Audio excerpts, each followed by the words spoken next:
안녕하십니까. 병사 지산입니다. 오늘은 기제사와 차례에 대한 이야기를 하겠습니다. 제가 아는 신도 중에 맏며느리가 되어서 1년에 10번의 제사와 2번의 명절 차례를 지내면서 거의 매달 제사 준비를 하는 분이 있습니다. 아마 이분은 4대 봉사를 지내고 있을 것입니다. 거기다 결혼 못한 형님, 동생같이 10분의 기제사에다가 설날 추석의 차례까지 지내는 분으로 제사의 달인이지만 지쳐서 소송을 찾아와 하소연을 하는 것입니다.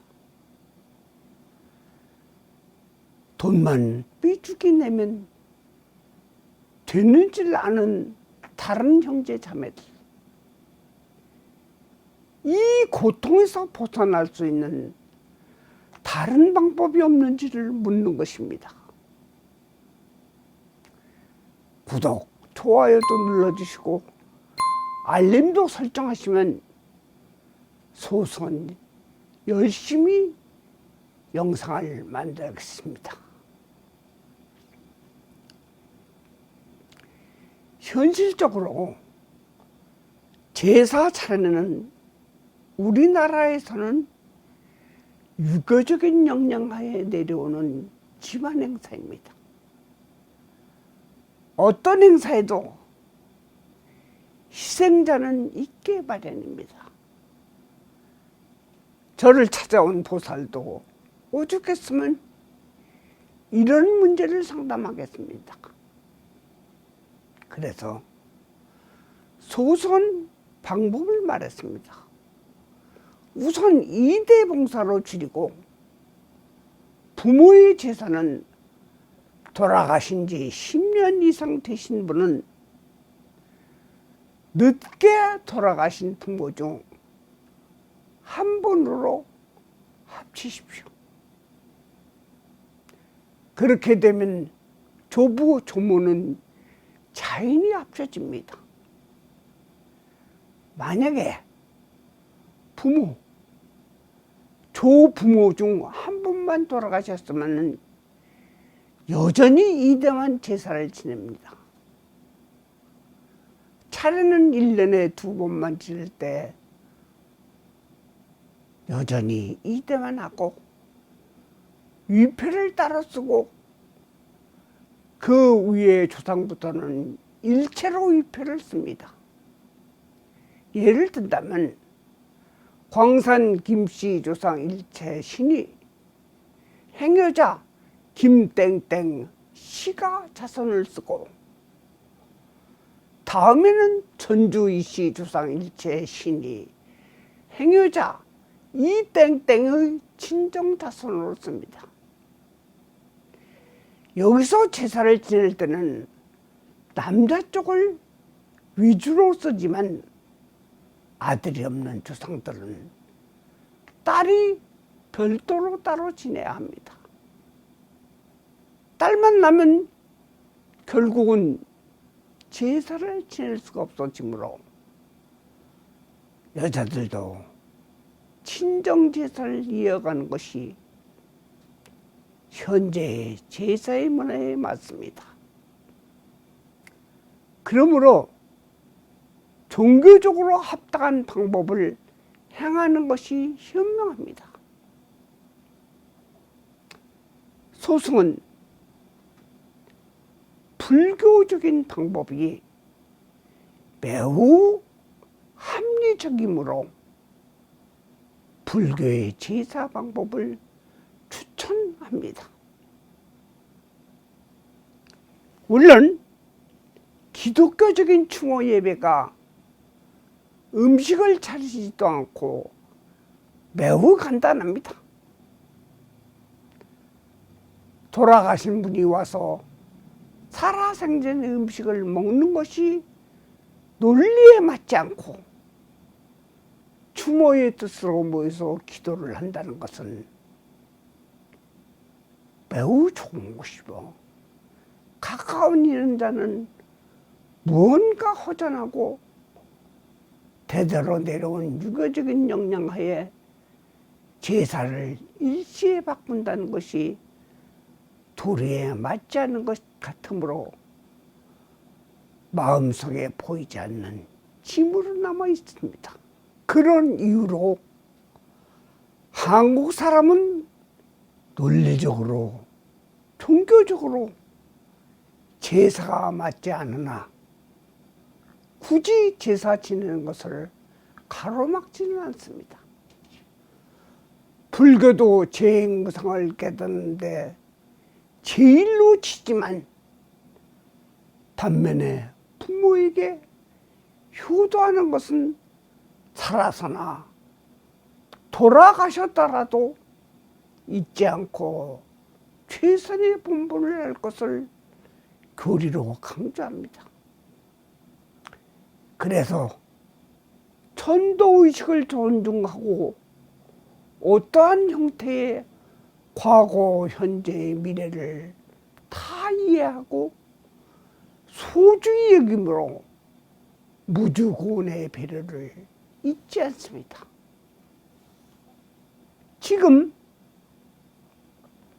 가까운 부모 조상뿐 아니라 배고프고 외롭고 소외받은 모든 중생에게 부처님의 자비를 실천하는 것이 불교의 정신입니다.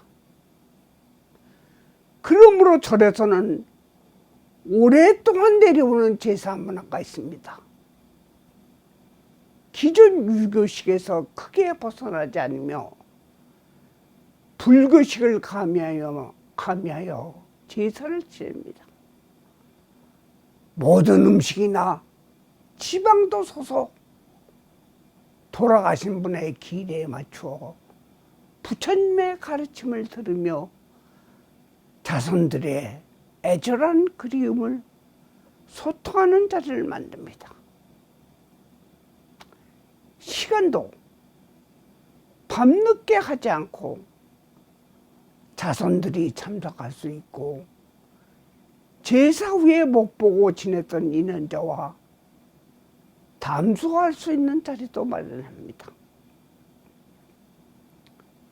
제사상 차림도 절에서 전부 준비하고 앞에서 상담한 보살 같은 경우도 간편하게 해줄 수 있게 스님들이 지도합니다. 또한 제사 때도 무주 고운을 위해 남의 제사상에 함께 할 수 있도록 별도의 상차림도 합니다. 모든 혼도를 위한 부처님의 법문을 들을 수 있는 의식을 진행하므로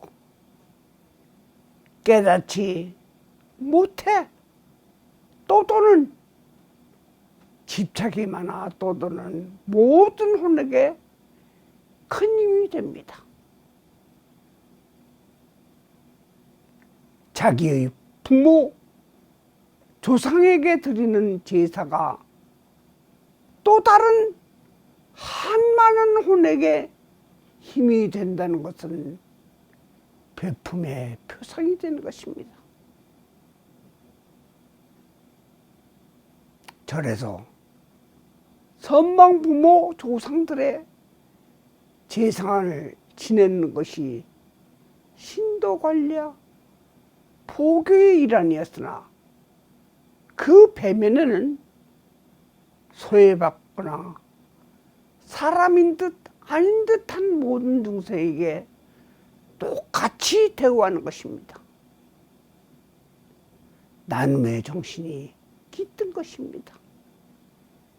이것은 종교적인 차원이 아니라 시대적으로 간편하게 적응하면서 부모 조상 및 인연 맺었던 세상을 등진 모든 자에게 배려한다는 것은 자기 자신을 편하게 하고 세상을 살면서 도저히 논리로서 설명이 안 되는 일들이 왕왕 일어날 때 가족의 보호와 도리를 위해서 하는 것이 제사의 좋은 장점을 기르는 것입니다.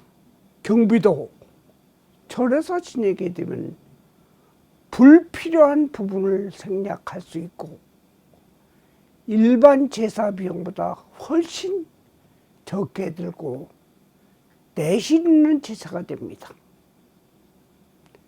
명절 차례도 기제사와 틀리게 합동으로 하게 되므로 더 많은 인원자까지도 함께 할 수 있도록 되어 있습니다. 간편한 제사 차례로 이제부터 바꿉시다. 얼마나 편합니까? 돌아가신 분에게는 생전에 선호하던 음식보다 훨씬 더 가치 있는 제사상이 될 수 있습니다. 차례도 마찬가지입니다.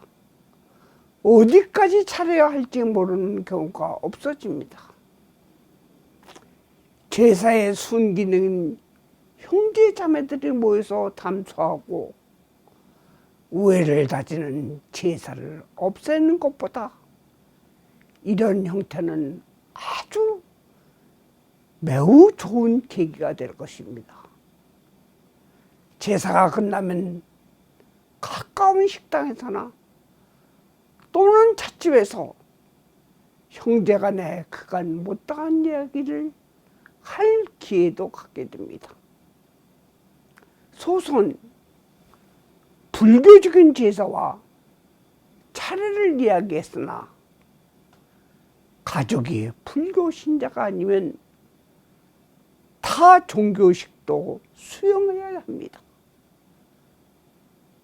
부득이 한 경우 너무 불교식을 고집할 필요는 없습니다. 타 종교도 나쁘게 하지는 않습니다. 오늘은 제사 차례로 고민하는 분들께 도움이 될 수 있는 이야기를 했습니다. 경비 등 상차림에 대한 자세한 것이 궁금하시면 우리 절 벽운사에 전화하면 친절하고 소상히 설명하겠습니다. 나무 아미타불, 나무 관세음보살, 나무 지장보살,